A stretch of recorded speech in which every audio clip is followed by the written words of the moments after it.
இப்போ மோடி ஏன் இந்த இடத்துல விவசாயிகளை தூக்கிட்டு வரணும்? இன்னும் ஒரு 4-5 மாசத்துல தமிழ்நாட்டு எலெக்ஷன். ஆமாம்.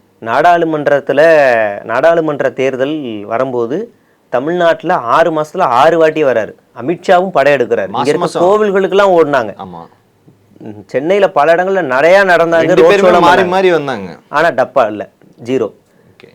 அப்போ மறுபடியும் சட்டமன்ற தேர்தல் வருது. இனிமே அவங்களுடைய விஜயம் வருகை எல்லாமே வரும். நீங்க வர வேணாம் சார், நீங்க எங்களுக்கு தரணும்னு இருக்குல்ல நிதி, அதை கொடுங்க. நீங்க வரும்போது கூட எங்களுக்கு ஆப்பு வச்சுட்டு தான் வரீங்க. என்ன செய்றீங்க? கோவைக்கும் மதுரைக்கும் மெட்ரோ ரயில் இல்லை கேட்டா நீங்க பஸ்லயே போய்க்க, உனக்குலாம் எண்ணிக்கை கம்மியா இருக்குங்கிறீங்க.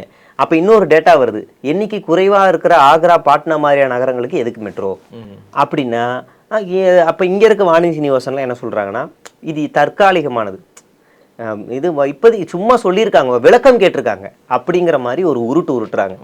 நீங்க என்ன மாதிரியான விளக்கம் கேட்பீங்கன்னு எங்களுக்கு தெரியும்.